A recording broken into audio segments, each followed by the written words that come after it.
Hello, everyone. There we go. It's working now. Um, Hopefully, you can hear me okay. It's not too. Let me check some settings. Okay, it looks like you can hear me. Good, good, good. I didn't have my mic attached, so that was the problem. Hopefully, people find this. Somebody has. Brilliant. Thanks. Thanks for turning up. Uh, I'm just gonna start like with a little check-in thing, and you can throw it in the chat, like if you want to, about what you're working on, maybe whilst I set things up, because I kind of haven't figured this bit out yet. It's not worked as well as I wanted it to, but yeah, by all means, feel free to just start cracking on. Like I said, with my sort of email and social media posting about it, I just wanted to start this co-working Wednesdays thing with the idea of like it's an hour or so block where people can just use it to kind of listen in, see what other people are doing creatively, chat about things, kind of message each other.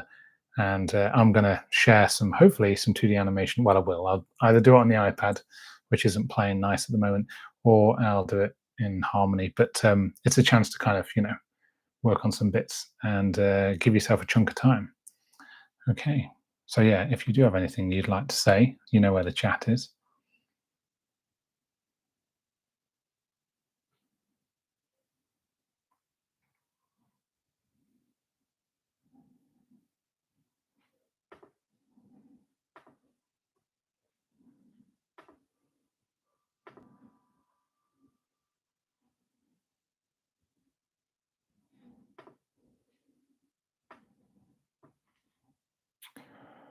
Okay.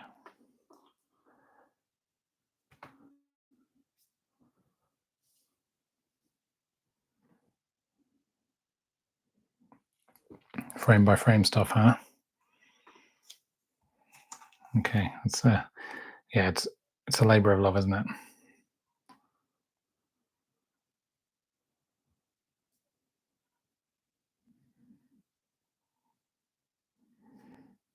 Let me just throw something online. Hi Garth.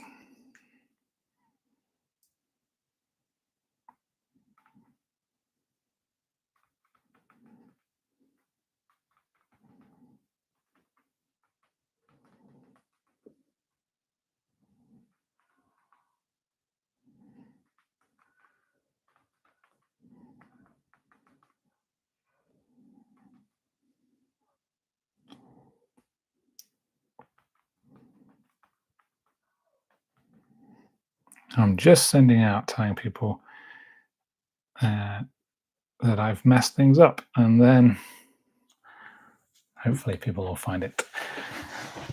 Cool. Yeah, so probably not going to be the highest amount of people joining in, but that's okay. Right. Let's see if I can figure out how we can get this working.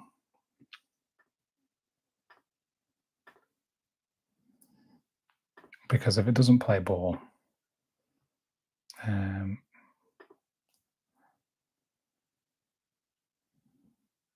there we go. Sorry, I'm just trying to sort out my iPad thing and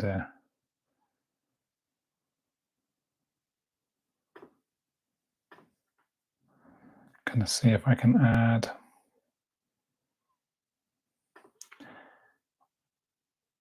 Hi, Marta.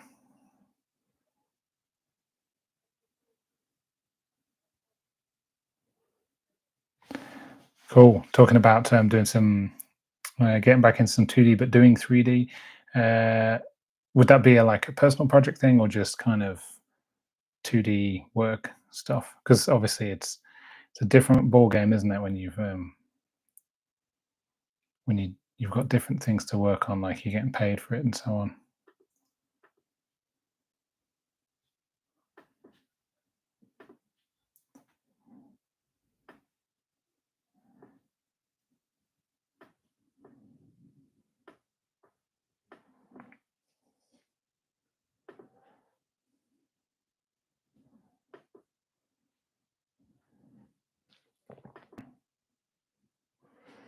Hello, hello, hello. Hi, Daniel. You're right.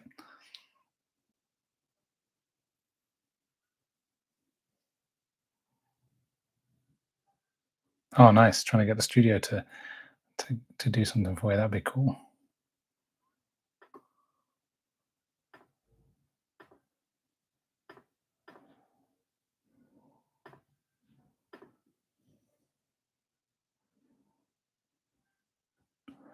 Daniel, what are you working on at the moment? You got anything?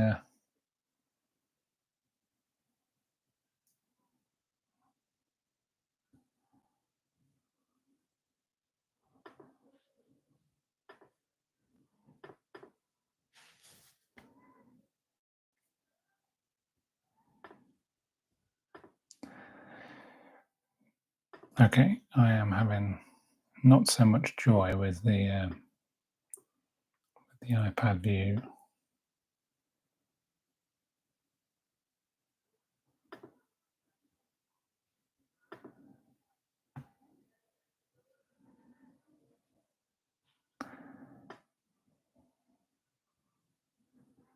Okay, I'm going to give up on the iPad. This is not playing games, and we shall go. Is it losing my focus? There we go. Let's instead go for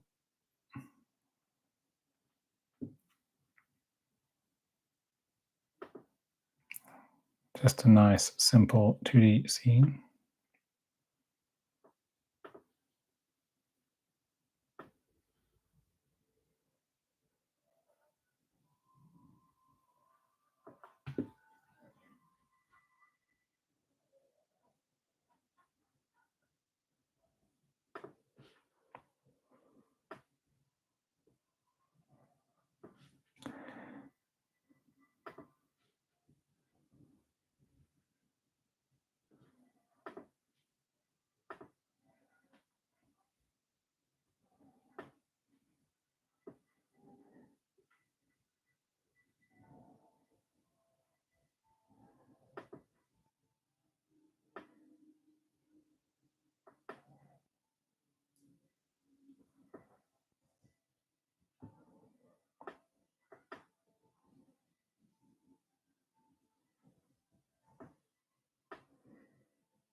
Doing some character rigs, huh? Lovely stuff. Not an easy gig sometimes.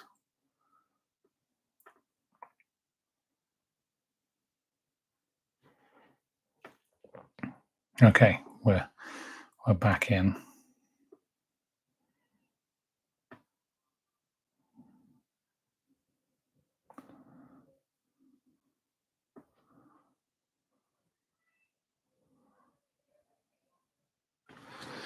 Cool. Hopefully now I'm gonna switch my face off slightly, and then we're gonna go for some actual drawing. So it's taken like 15 minutes of faffing around. The first stream I accidentally signed or turned it on without a microphone, and then cancelled the stream, and then discovered that you can't restart streams when you've cancelled it. So discovering and learning as we go. Cool. Let's just pop this in here. So I've got an extra view. So far my iPad is being used as like a super expensive second monitor. Um, but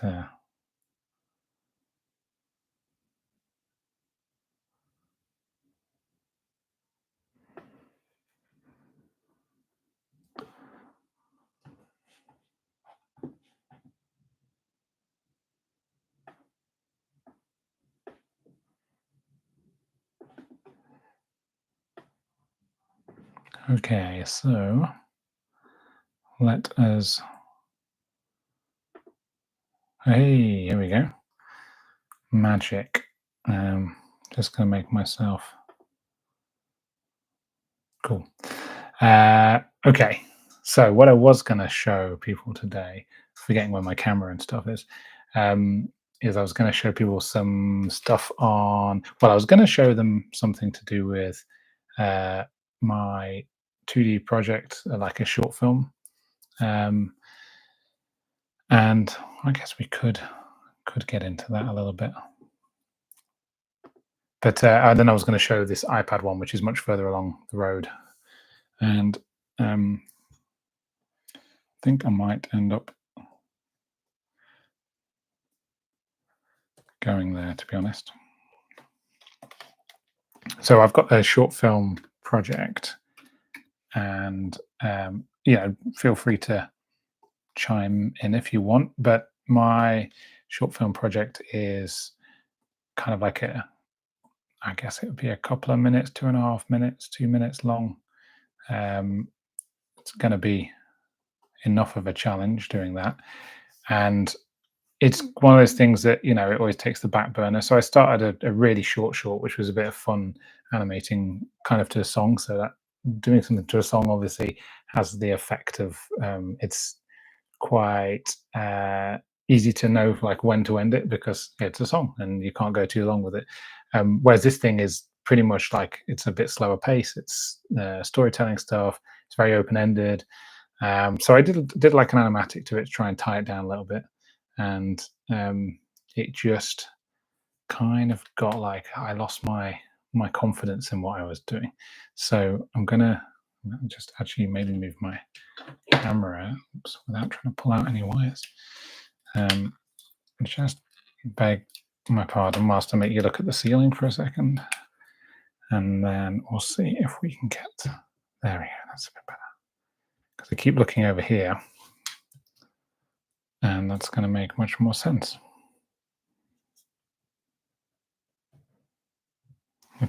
Okay, yes, great. Okay, so yeah, so I kind of lost my footing with it a little bit, and so I need to. Well, let's see if I can find it. Just going to transition myself into this one of me on the webcam whilst I sort my screen out.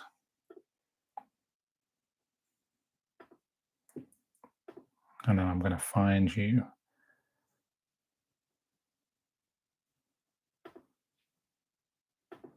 Because I'm going to find it online somewhere.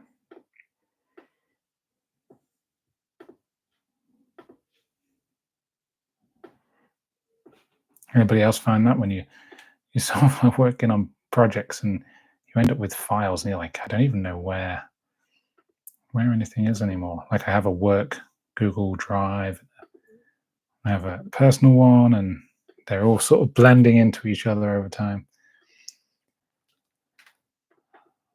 Okay, let's see.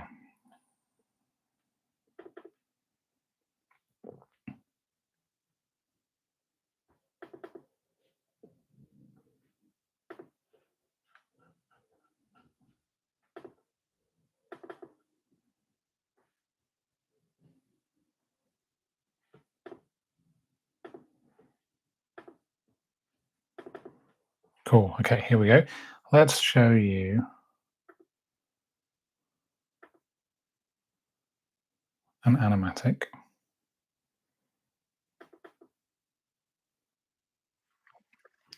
Got to be careful with playing the sound because it'll kick my stream off because I'm not sure if it's well, I know it is a copyrighted piece of music. So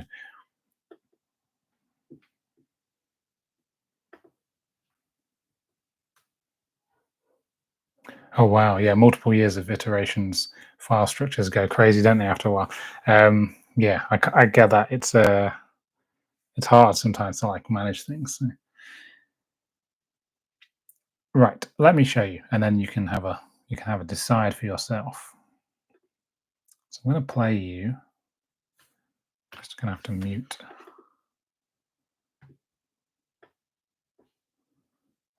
it first. So this is going to be a real test if you think it's any good because it's going to have no sound.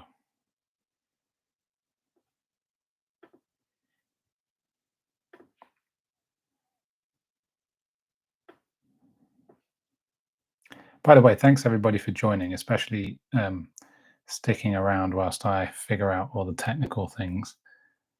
I promise next time it'll be better. Right, here we go. So let me just make sure you can actually see this. So this is the animatic. This was last touched like, I don't know, sometime end of last year. Um, and you can see there's a few bits in color. So the working name of this is Tether. So I'll uh, sort of briefly explain. It's kind of like the idea of it is these characters that are, it's meant to be a bit of a metaphor for like capitalism and stuff, but just kind of like people being on this like work thing. And I think it came about with me getting to sort of towards 40 and then thinking about like what am I doing and work wise. And obviously everyone kind of goes through a similar thing where you're working for money to survive, but then you're like, is it fulfilling, and how do I transition into something that's fulfilling? And you get a big buzz from getting, well, I do, when you do a project and then you get like monetary reward for it, but that is like social programming. And so this is kind of a bit of a look into that and the idea of these four characters. They're two are meant to be similar, like they're meant to be opposing, part of the same sort of kind of like race, human race objects. But they're different, which is why I've changed the shapes and stuff in the head. And they're working towards, they're just working basically, but the idea is that as they're working, they're making things less comfortable for themselves, i.e. they're doing this job, it's monotonous, like pulling this rope up, but as they pull this rope up it makes them go higher.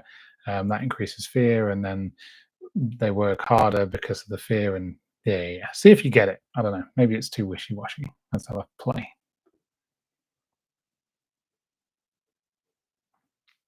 So there is no sound, by the way. Oh, hi Kevin. Hi.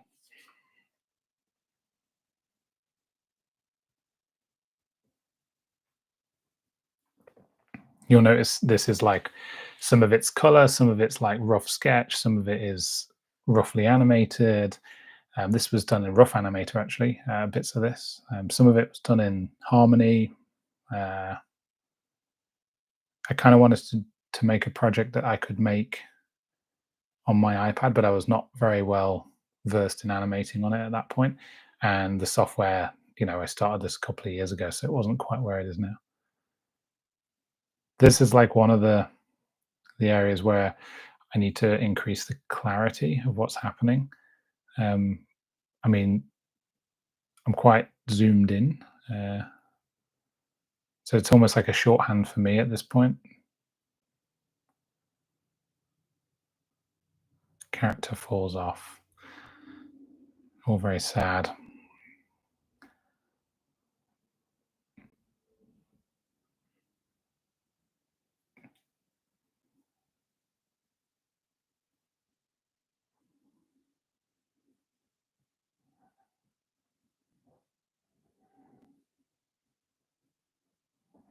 And goes outside.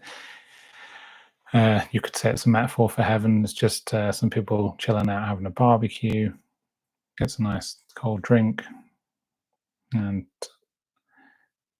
it's just meant to be a bit silly, kind of like what we all working super hard for. So there you go.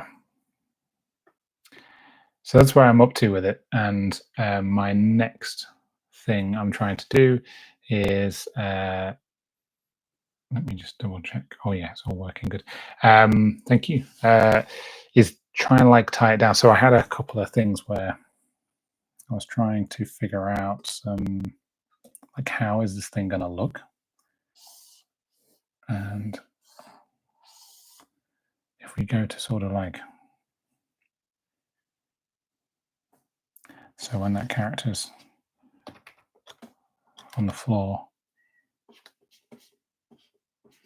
and the designs are meant to be quite simple. Um, I don't want it to take me too long to draw. I wanted it to be something that I could draw when I was a bit kind of like rusty.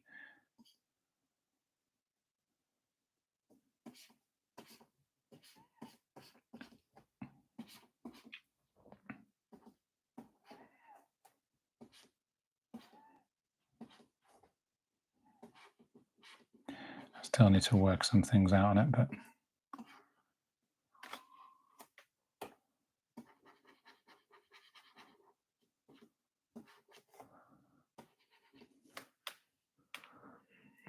yeah. So in terms of this, Uh, it was going to be like a hand drawn thing, really. I did think about rigging it. That's one of the things that got me stuck a little bit, I think, is because I didn't know, I kind of got a bit of paralysis around what method am I going to use, and uh, what do I want to do? And then when I started to go, do you know what? I want to make it on the iPad. I want to be able to draw it and animate a shot and here, and like I like just doing drawing animation. I'm not too worried about whether it's you know perfectly correct or whatever. If it's quite simple characters and so on, I can have fun with it. So that was the plan. The I was going to basically maybe rig the sort of the contraption, sort of the platform that they're on, that pulls up further and further, to save a bit of time with things like that. But because the character is so simple, it wasn't probably going to have any rigged elements in it.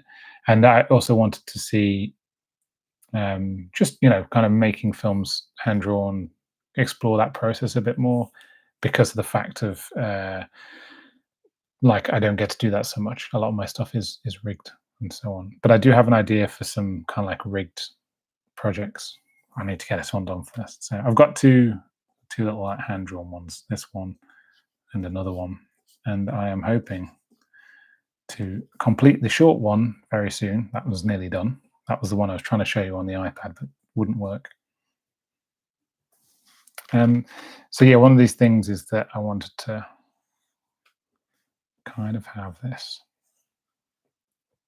feeling. Now, I don't know if you've discovered, but the Harmony 25 has some pretty cool new Photoshop brush import, ABR brush import. I've actually imported some in here, and it's good. Let's remove some of these and just call this. I'm just going to try and make something that is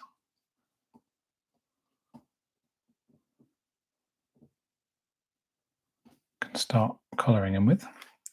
And yeah, you can use the texture brush with, I think it's just brushes they work with. Oops, let's press K, turn those strokes off. We can also edit this textured vector.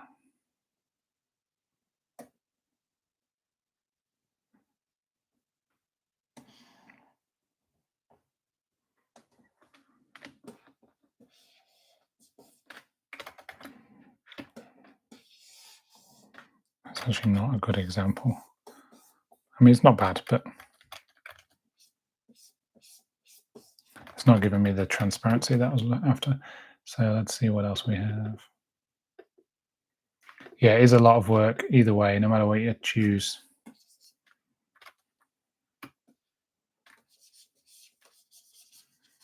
That's kind of odd. I do think the new Harmony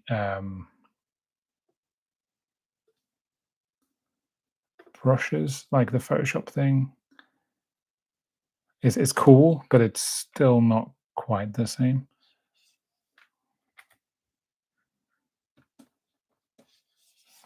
I mean, that's really nice. It's just not getting the control on the opacity. Ah, right, that's why. Ah, there we go. I've not turned the pressure on. Sorry, Toon Boom, that's my fault.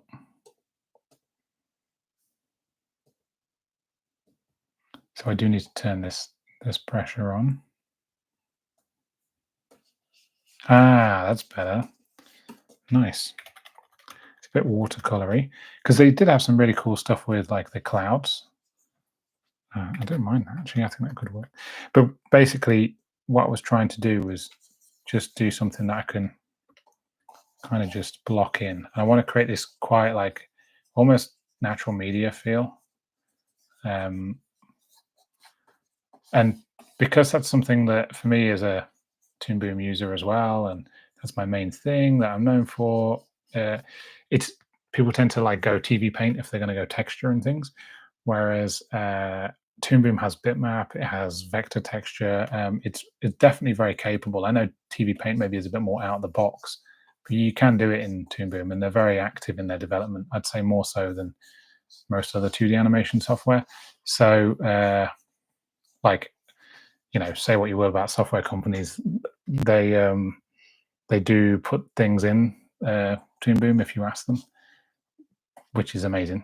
To be able to be just like an individual artist and just kind of request something and see it happen is pretty cool. Like Adobe never ever did anything like that, as far as I'm aware, with Flash or Animate when it was used a lot of the time. So uh, yeah, TV Paint outright purchase. Toon Boom used to have that. Then they went subscription model, and then they did this thing where they just pushed out the the perpetual license recently, and it was a bit like, I don't know. They didn't tell anybody they were going to do it. Like, I found out secondhand, and I bought it outright years ago. A lot of people save up, buy it outright to try and save money in the long run, but it's a commitment, I guess, trust and investment in the company. So I think that was a bit of an issue, maybe. But I'm sure they will be doing their best to repair it. And obviously, companies are complex things. They have a parent company who owns them, and I don't know exactly where the decision comes from. TV Paint seemed very artist focused. Buy once, same with Moho, to be honest. Buy once, and it's hard to tell, isn't it? Because technically, with software, we only rent it. Like, if you ever can be bothered to read the agreement, you aren't. It's not yours. It's like the computer. It's intangible stuff anyway, isn't it? So it's like music. It's you don't own it. Own it. It's like under license sort of thing. So I think. Yeah, the rental thing for software is tough, especially I think it's just become really pertinent recently because of the fact that everybody's kind of been struggling a bit and the industry's been struggling a bit more.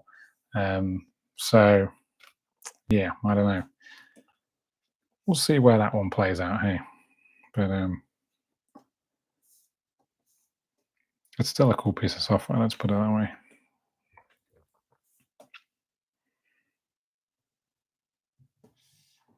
I'm wondering why it chucks the opacity up so high to start with.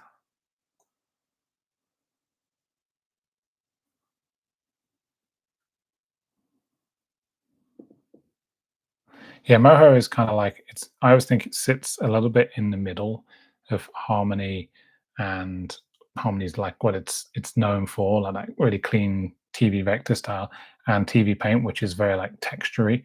Moho is doing a very good job of saying, "Hey, look at me! I can make this, you know, really nice looking texture, but hey, it's rigged, and it is quite easy to use." So I think there's a bit of competition, never a bad thing.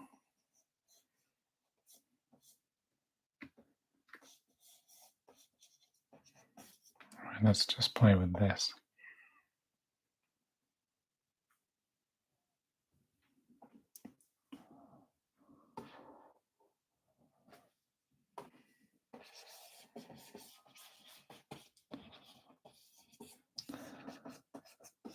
See, one of my complaints always used to be with Harmony was that you could kind of tell the repeatingness of textures and lines and so on. It's getting better though. I mean, I'm not necessarily using it the right way, and people don't really use it for backgrounds, but you can layer it up. Sorry for the scratchiness of my pencil. Oh, hey, Alex. Oh, you're animating dinosaurs. My 2-year-old would be absolutely amazed by that. My brother just sent me this thing.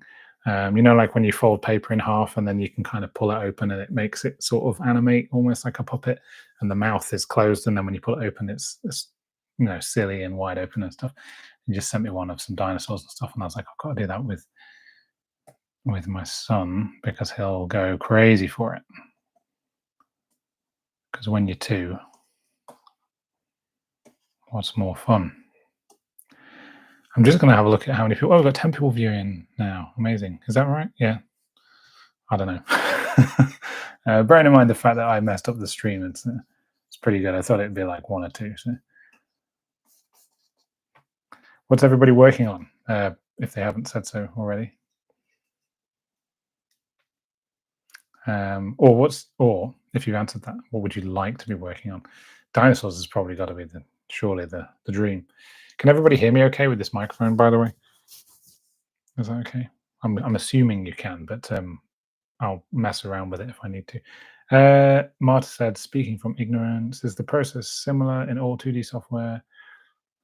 Feel different from, yeah, spine. It is different because I think when people say 2D, they think about like hand drawn uh, or like 2D cutout. Maybe they think like, the pieces cut out like Harmony, but the processes are like really complicated nowadays. I mean, let's be honest, learning, like I run my Adams Animation Academy, it's been set up and been successful as far as I'm concerned from teaching people how to basically just remove the thing from getting in the way of them making art. The software is no longer just draw in and do your animation. It's like you need to learn how to draw, learn how to animate, and then you need to learn how this quite complicated piece of software as well nowadays, and not just one piece of software, but several pieces as the industry moves around, like for different jobs and so on.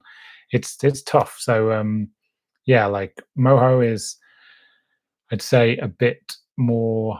The learning curve is not so steep to get some results quite quickly.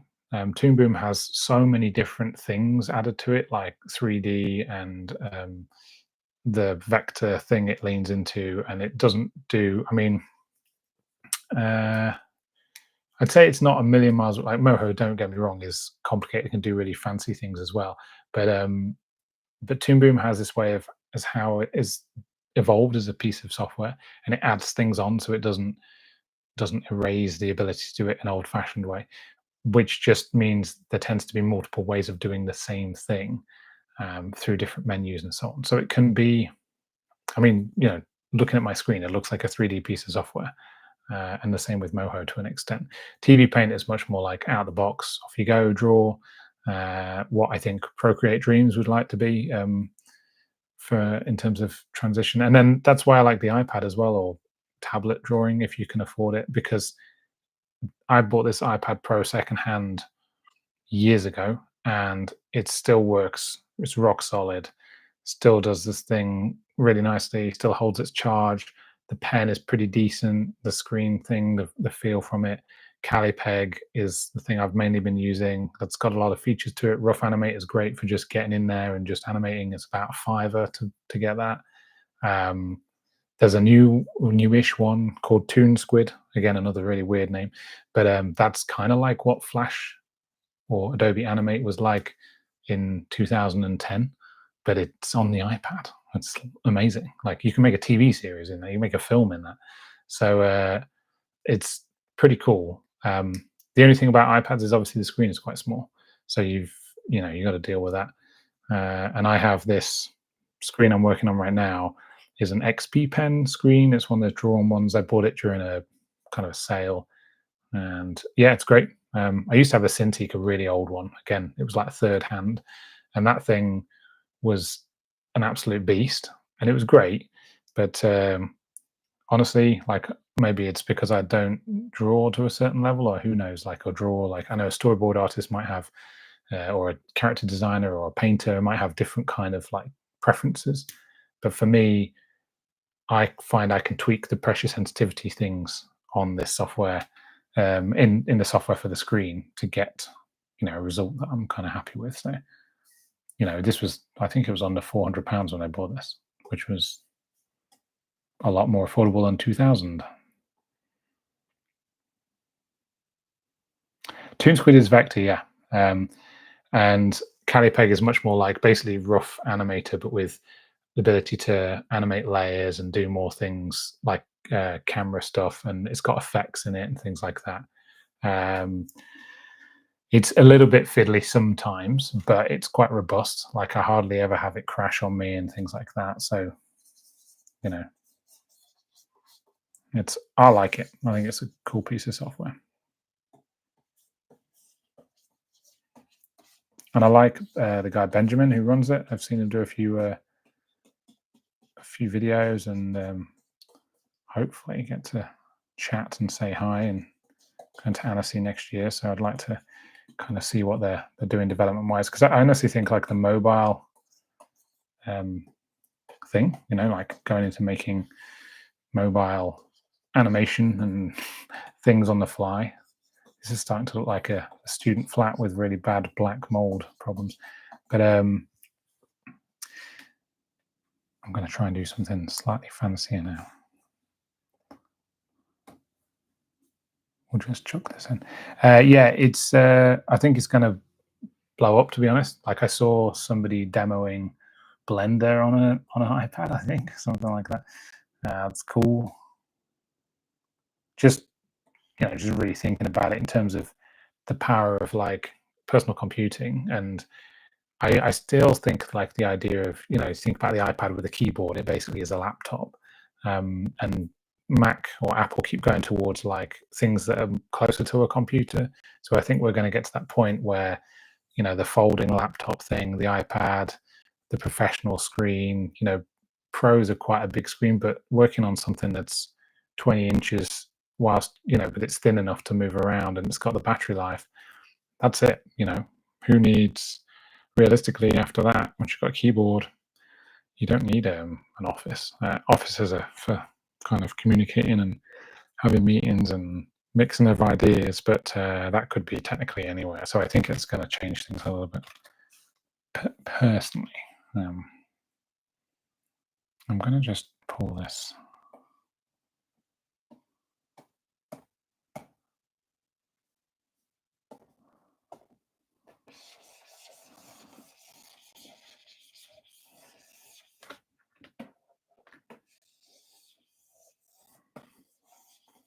So I did when I was in my first year of university, I did a short film where I did it. I didn't really know how to use, well, I say I didn't know how to use it.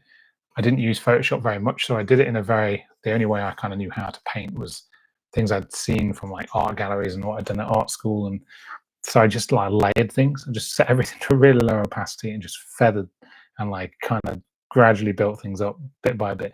And I ended up with this it was exhausting way of creating backgrounds and stuff, but I only had to do a few for this project.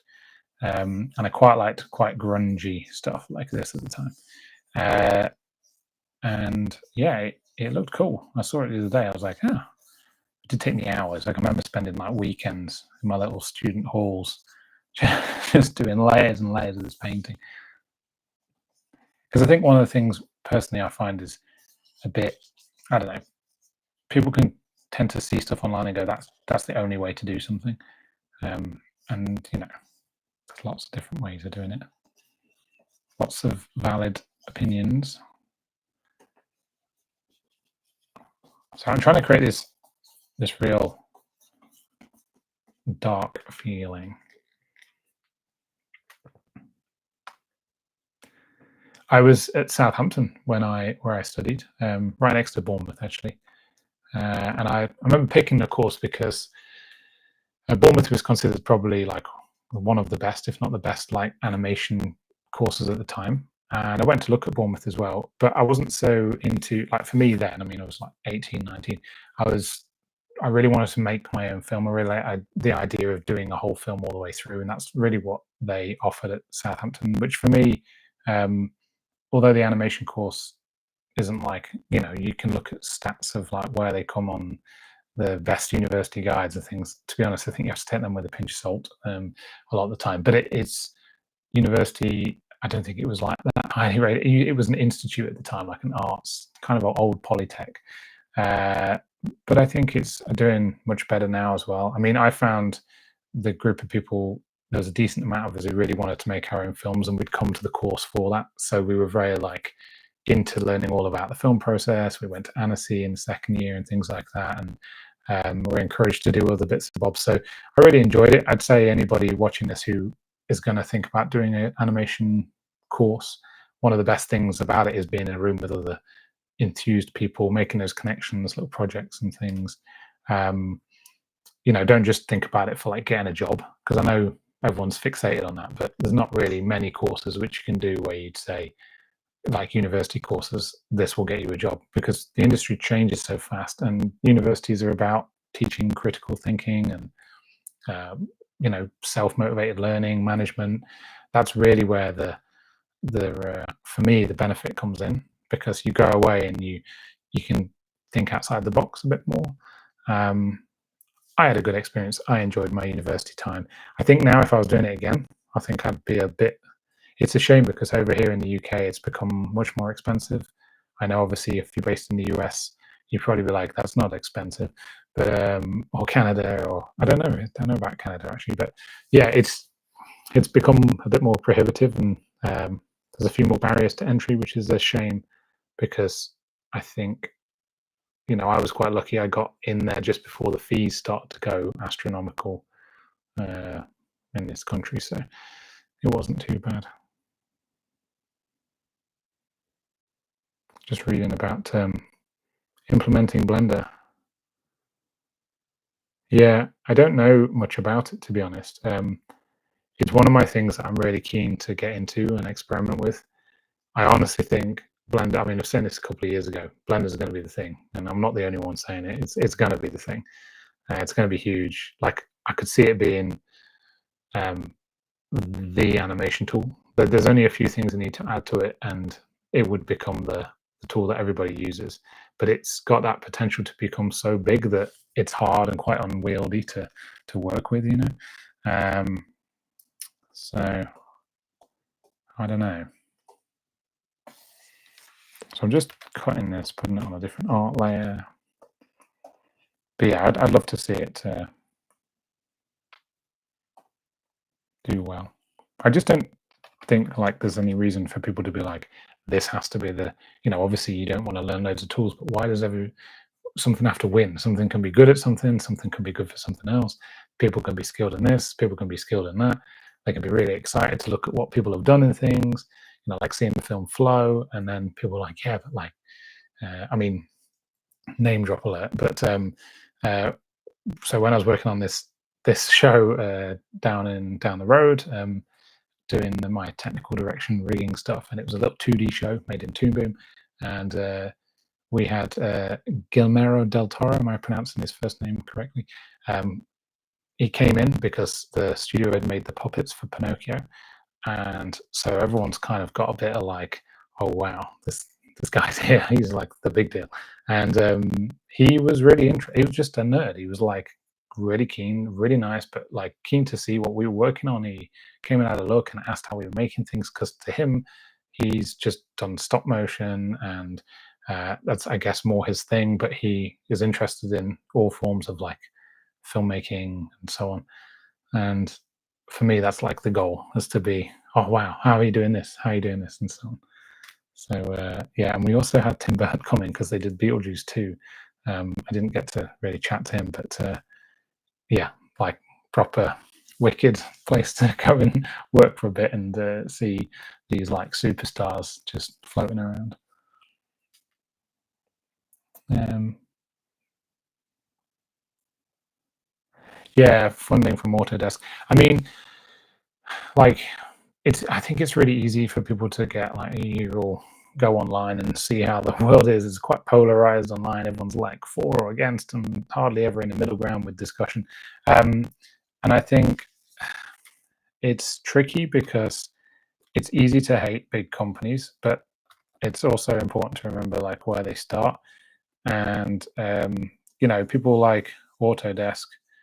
Uh, I'm pretty sure, was it Autodesk? I'm assuming it's them, or um, whoever it was, I think it was Autodesk. But they get to a certain stage, and they can either money grab, or they can kind of like do things where, I mean, you say getting into it helps to, it's good marketing to give things to students for free. But I think that's amazing as well, because you could charge students, or make it difficult, or you can give them it for free and they can get skilled up, and then yeah, they go into industry and maybe they have to pay for it, or maybe the studios have to pay for it. But that's cool. You're not pushing it onto the individuals so much. Um, so it's, I don't know, it's a tricky one. Like it's these companies coming in doing stuff. They're always doing it for, because they want to make some money most of the time. Uh, which is one of the reasons I like Calipeg, because I get a good energy from the guy talking about it. He seems like he's of that kind of nerd realm animator, just likes making stuff. And obviously he's got a software company as well, but it's nice to have a creative driven angle. Same with Moho, to be honest. Enjoyed Victor's talks that I've seen. I enjoy listening to him and their enthusiasm. And Toon Boom, like I've seen them put some really cool stuff in for animators and that. Again, some dubious personally. Maybe I'm not a massive fan of the experiments with AI, but it is an add-on, so I don't think I'm going to be buying it. And the removal of the what's it perpetual purchase thing, and the ability to just like top it up and get the latest version. But that could just be down to like poor communication from the top to the people who are making the announcements and so on. And you know, it's still a great tool. So yeah, I don't know. I know a lot of people who work in other industries, and I just hear like how things work with software and with like company to company and things like that. And I'm trying to kind of remember that do animation for a living, so it's not the end of the world. But yeah, I get it. It's a tough market.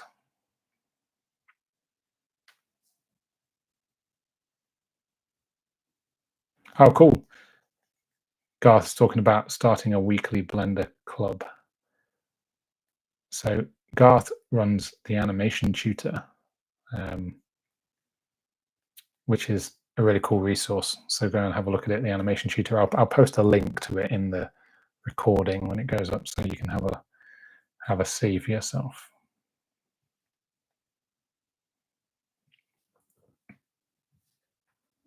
Yeah, Tim Burton. One of the reasons I got into animation. Henry Selick as well. Walked past him going into a screening at Annecy like several years ago, and I was like, "Oh, I can't say anything." I wish I could chat about, but nothing. But yeah, like that guy's a bit of a legend.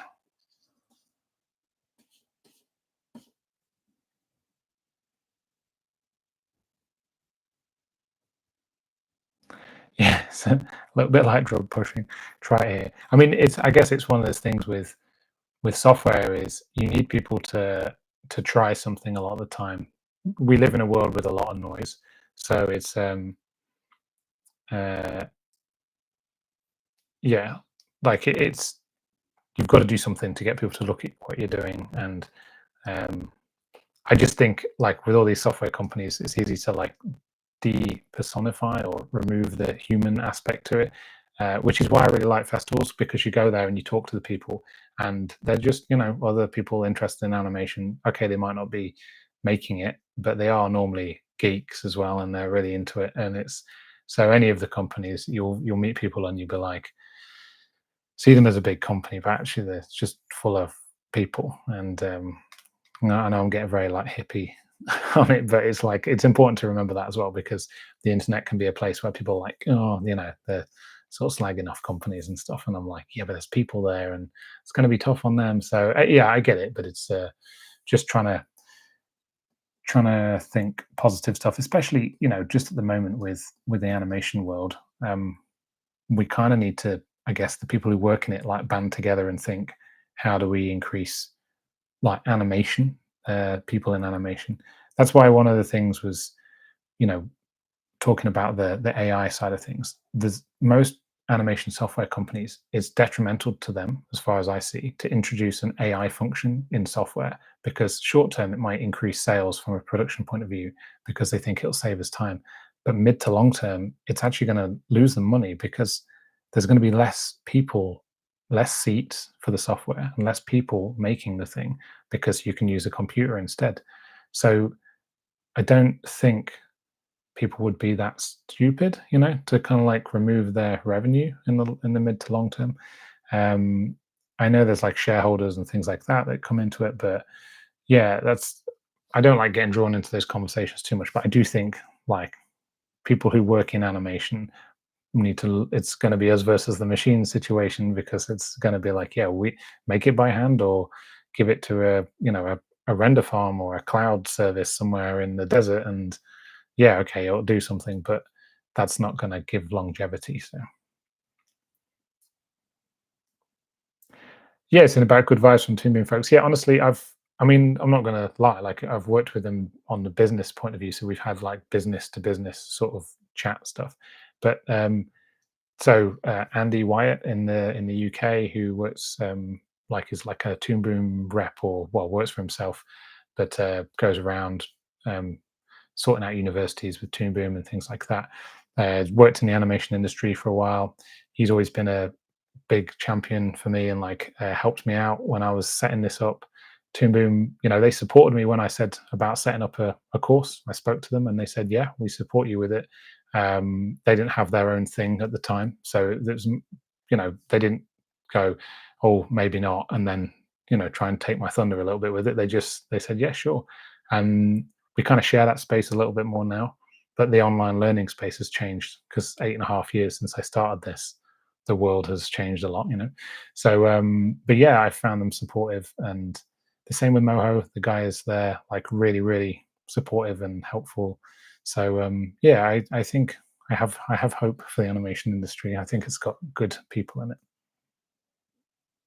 And yeah, the AI thing, like, are we really like worried about it at the moment? Because the amount of work I've seen some demos of people like amazing visual stuff, but like actually when we go, okay, let's do some character animation, let's do some performance, it's pretty bad. You know what I mean? Like it, and when people can get decent performance out of it, they have to really wrestle with it. And I'm like, you could just make the thing in that time. So yeah, it's I don't know.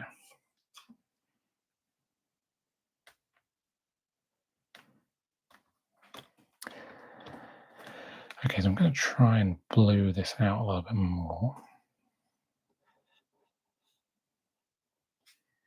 One of my things I like about Toon Boom's, and this isn't a software sales video, one of the things I like about the toolset here is because of the tagged colors, it makes it really easy for me to like tweak things because I can go, okay, well, this brown one here, maybe if I drag it through here, I can cool things off a little bit. Maybe I want some yellow in this, bit of green almost.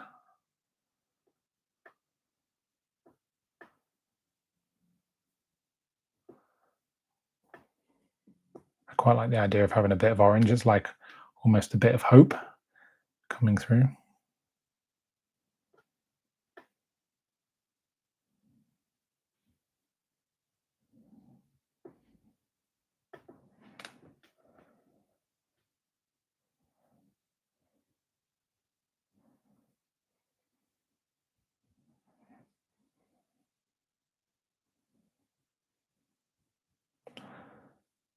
Yeah, AI is it's also a little bit of like a kind of a catch-all phrase, isn't it? It's machine learning, but even if you know what you want, it can be, I don't know, it can be just like really not very good getting you where you want to be. So yeah.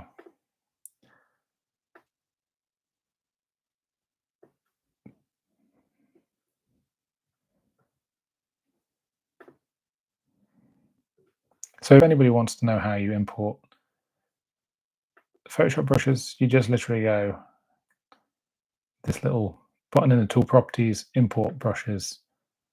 I've got a bunch of things in here. Let's pull in Kyle's bamboo brush. And that's it. Simple. Oh, that's odd. Why is it doing that? Anyway, we're not going to do that for now.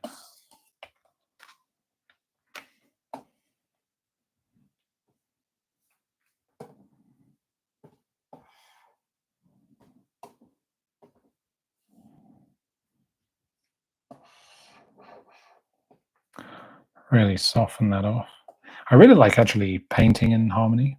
And one of the things I like to do is set one of these art layers to, you just go in here on your drawing tab, you set it to from vector to bitmap, like the underlay, and then it removes like the pencil tool and things like that, and your color goes from being tagged versions to like open palette, and then you can just pick it, so it's quick to paint that way, and you can tweak things faster.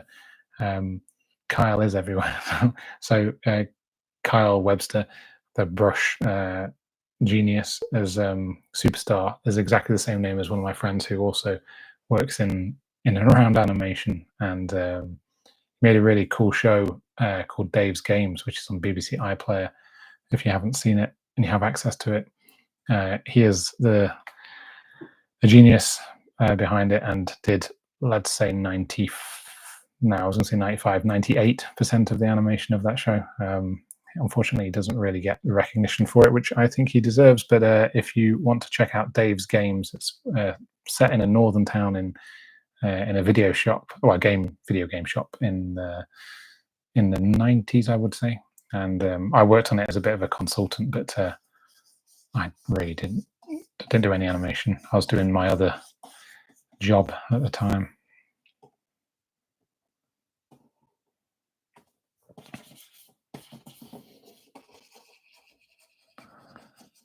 So what would anybody, I mean, just coming up to the hour sort of mark, but would anybody like anything in particular, or like to any sort of suggestions around the idea of a co-work format? I mean, it's fine if you like it as it is. I'll just keep playing with it, and I'll just come on and be live, and you can have it on in the background.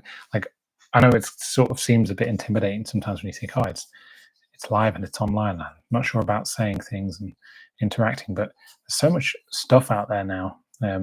I could do this for probably like 4 years and nobody'd even know it's there. So it's our little corner of the internet, shall we say. And yeah, if you've got any suggestions, feel free. So I think one of the reasons, by the way, I paint in Tomb Raider is just because I've never done loads of it in Photoshop or anything else. And I've always used like quite cheap or free painting packages. So literally, as long as I've got a brush and it can have a soft edge and a hard edge, and I've got a color palette, I can kind of like do what I need to do with it. Might not be as quick, but you know.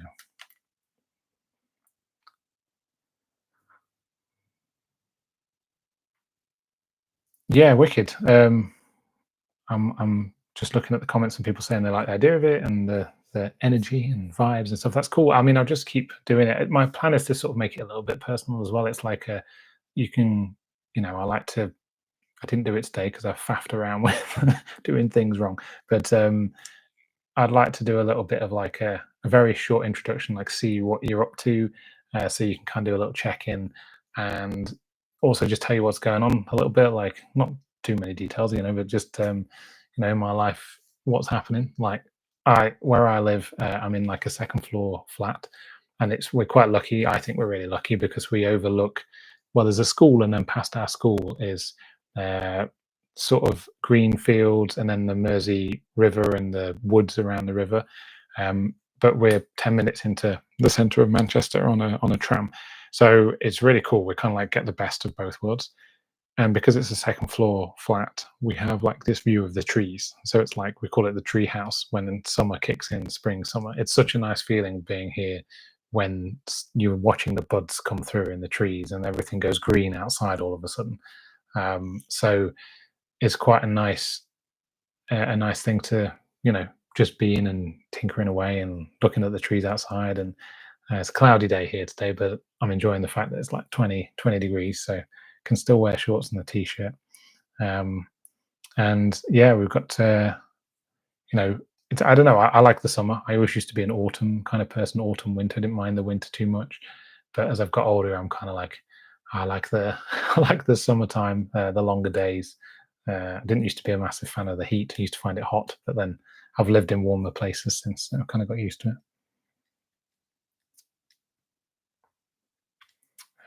Yeah, and I'm going to try and do a couple of more like YouTube video tutorial things. I don't want to overflood the market with it because there's a lot of people doing things, but I'm going to focus on doing tips and stuff because, you know, there's loads of people doing things like courses, and I do courses where the whole point of my course is that I give you one to one, like you can talk to me and I can give you and there are other tutors as well. They can give you more direct feedback because why would you pay for something if it wasn't edited down and more concise and saved you time and gave you better information? So that's the idea of the courses we do. And then the quick tips and things on YouTube will be filling in all those gaps, common questions that I get asked. And I can give you a video reference as well.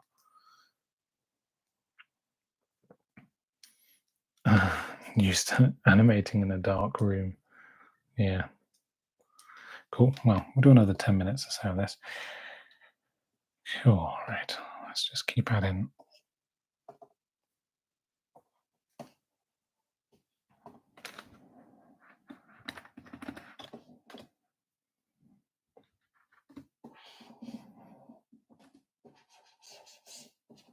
Oops, that's behind.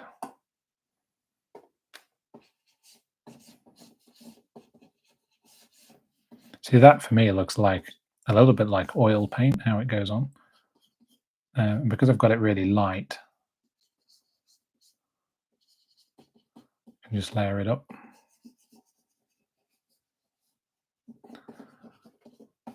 Does anybody do life drawing? I started running a volunteer life drawing, like a community life drawing class last October. It's really good. Find it really like fulfilling, and I don't really get to draw too much in it because I'm running the class, but it's cool. It is inspiring as well. I see like, oops, 5 o'clock shadow on that character there. Yeah, I see some amazing artists and a couple of people from animation studios and stuff.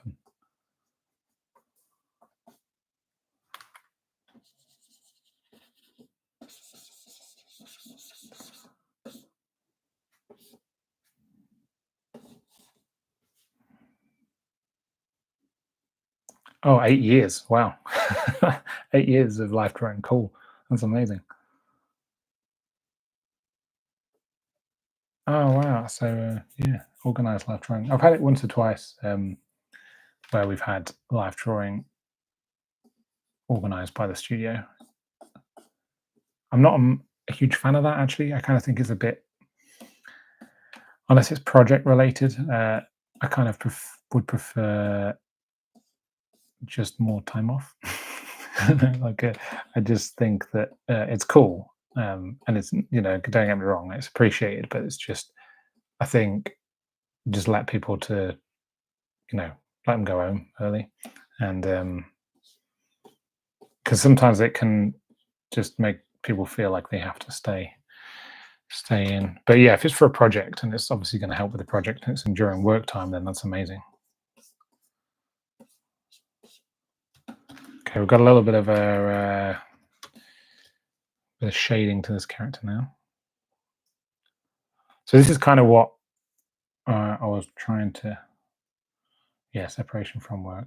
Yeah, Alex, I don't know. I'm not bad mouthing the studio, obviously. Just I don't know the situation, but I can remember when we did the one before. We had drop off quite badly because people just wanted to go home. They've been at work since 9 and 6 o'clock, and then to do 2 hours of live drawing, it's very demanding. All right, cool, optional. That's nice.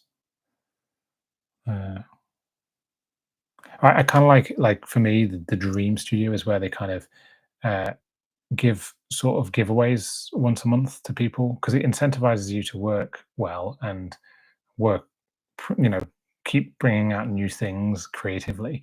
But the incentives are maybe vouchers for a place to go and have some food, or theatre show, or something creative to go and do or watch. And I think that would be really cool because it's all in the right ecosystem, but it's like on your own time as well, and giving people. Where did I hear about? They get a couple of hours to work on their personal project a week, which I think is quite a nice idea because then you get in space to do something. It's just a fine line of like what is an acceptable amount of extracurricular. Well, let's try and chuck something in really fast.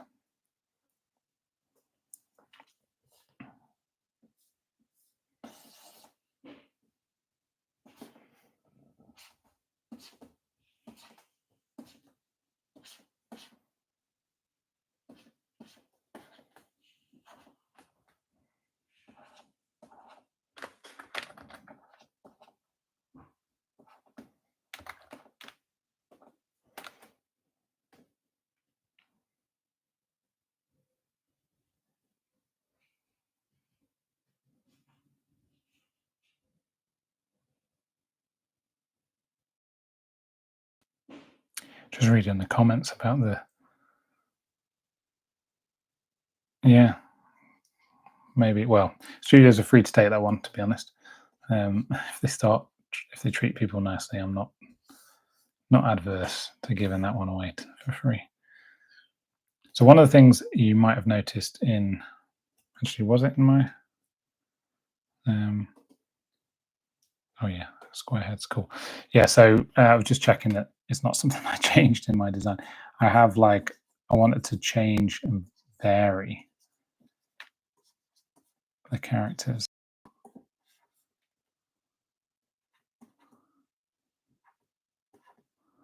by having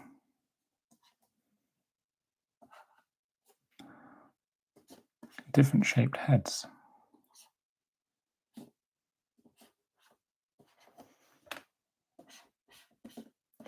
Maybe I'll curve those a lot. Again, this is my Adam's patented no neck characters. I just don't like it. I mean, it does look fine, but I don't know what's wrong with me, why I don't like necks.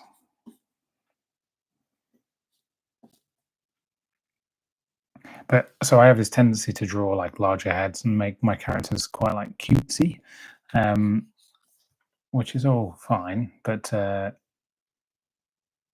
yeah, I think that'll work for this because I kind of want to make it a bit dark and foreboding, but without being like, you know, something that's not my sort of style, I guess.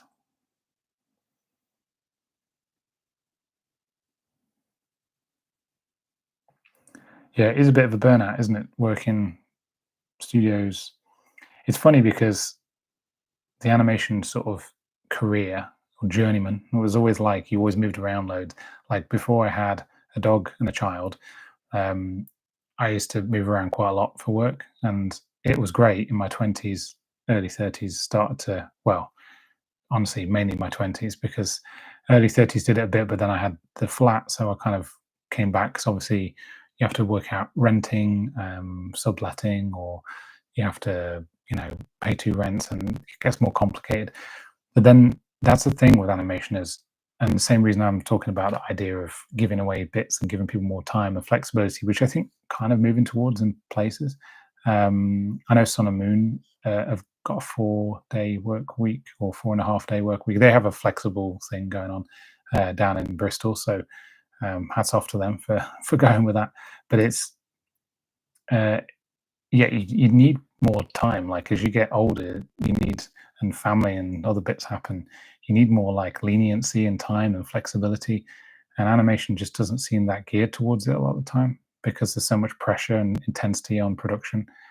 So yeah, I think that's and just seeing people talk about like studio environment, great, but being working from home, if you get the balance right with your social stuff, like I can remember always thinking when I work in a studio, I don't have to think really about seeing people because I see them all the time and they become friends. And then you go on for a drink on a Friday, or whatever, or you go and play football, or you go do something. You get a little bit of social works stuff with your colleagues, which is great. And then you just want to sort of chill out at the weekend most of the time. Maybe not do so. It depends on who you are, I guess.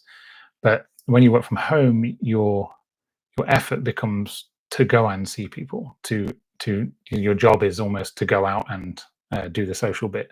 So it's you have to like push yourself to go and do those extra things, those connections.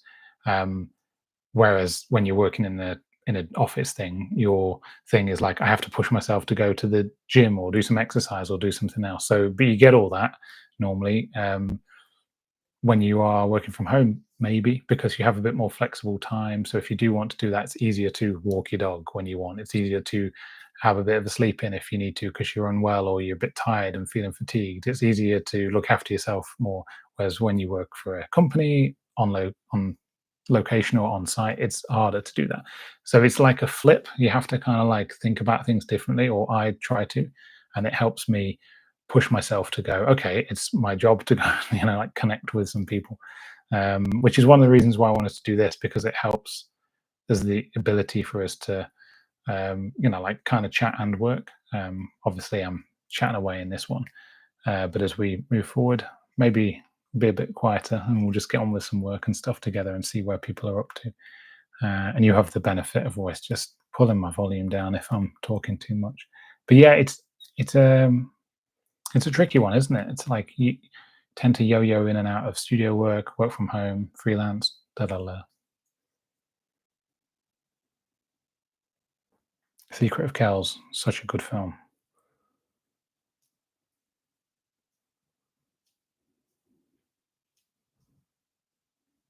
Yeah, remote working, it is, but not as much. I think they kind of like want you in sometimes.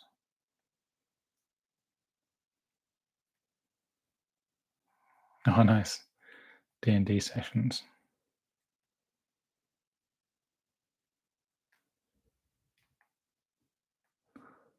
Yeah.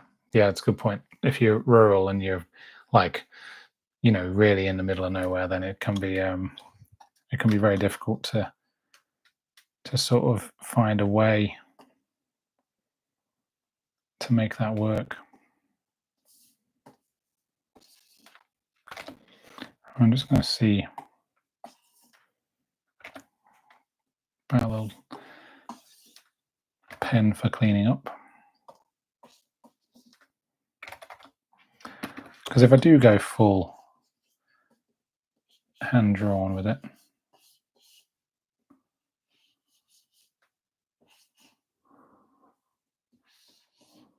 this could work.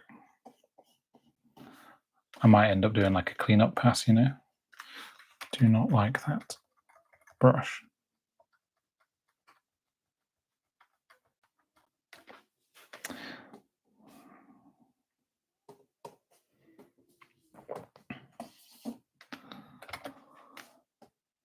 Getting a bit more into the old-fashioned Toonbeam brushes up here. You can definitely see the difference. I used to use the wax crown one quite a lot. There it is. Years ago, anyway. Oh wow, look at that. That's lovely, that brush. That's nice. Because one of the things I wanted to play with was the idea of like shading it with some texture. And I think I'd need to tweak the transparency on that.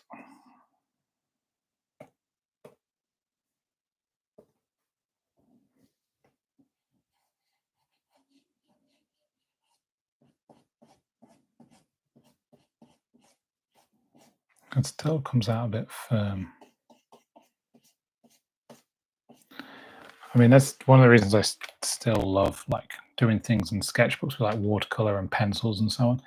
Is you don't have to faff around with like settings. You just use your hand pressure. It's like so much easier. We forget because we do this so much. It's just not what I'm after. So I'll play with that another time, I guess. But yeah, these are kind of nice brushes for painting, I guess. Edge control. I think this is a person called Jing Sketch, Jing, is where all these brushes are from. Oh, that's nice. I just bought like a pack of them ages ago, and the pack was like, I think it was like £30 or something, but it was for tons of brushes, and it was Photoshop and Clip Studio and loads of things in there. So, anybody use Clip Studio at all for hand drawn?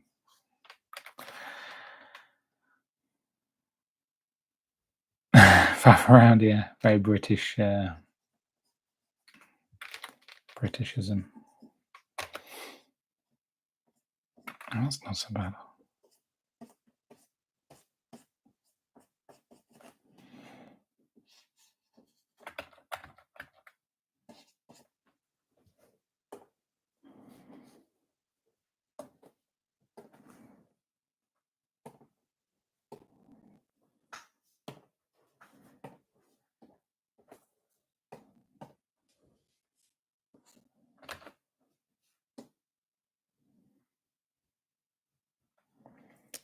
Yeah, it's interesting you're saying a lot of people use Clip Studio, students.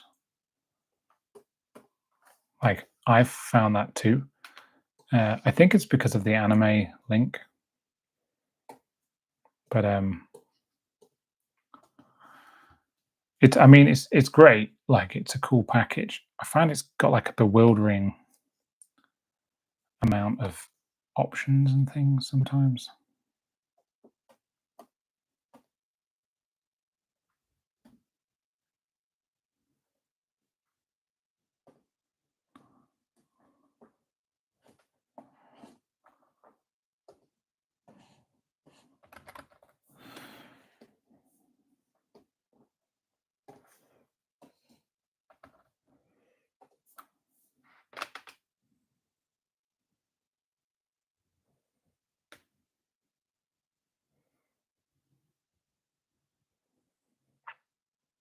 All right. Yeah, gradients. I've started to use Clip Studio. Well, I used it for a bit, trying out because I heard so much stuff about it for doing comics or drawing comics and so on. I do like it. I think the brushes out the pack are really like really decent.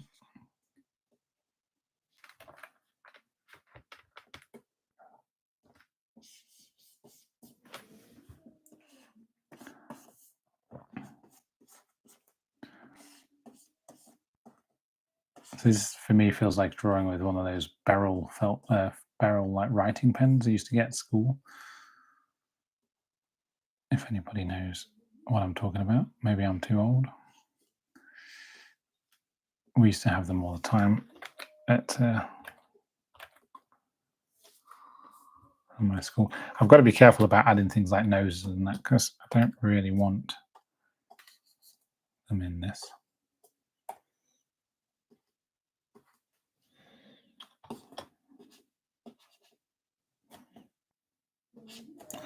I think this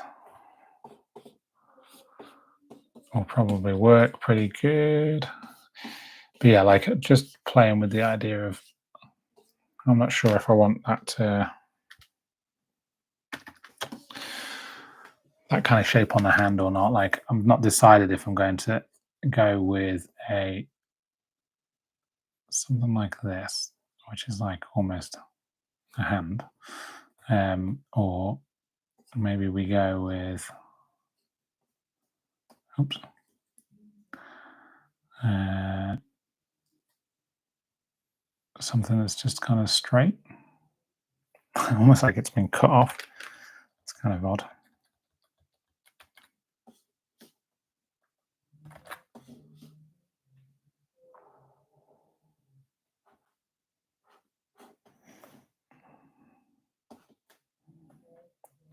Probably just play with it a little bit.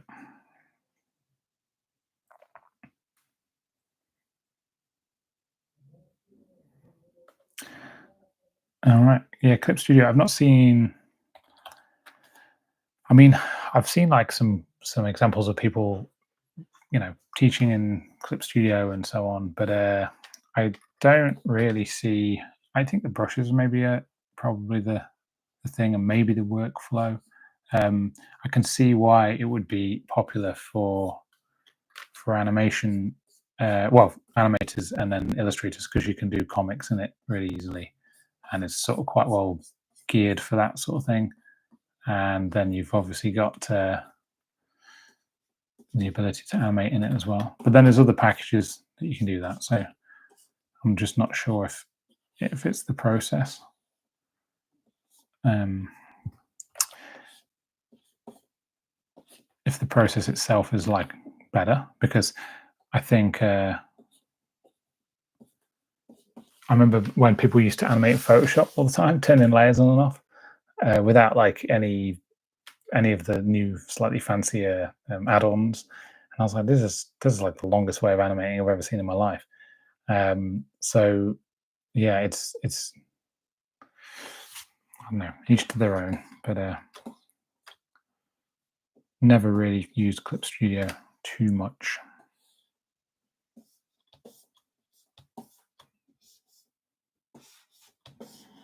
kind of lucky, that we have such a choice, of different things to use. I know it's also annoying, but it's cool that you can be like, oh yeah, I'm going to use this package, and it is pretty affordable nowadays. Like the fact that if you want to make stop motion now, you can pick up a webcam for like a tenner.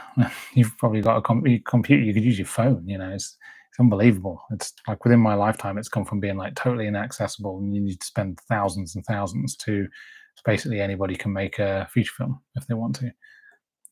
Which I guess is why animation's so popular now.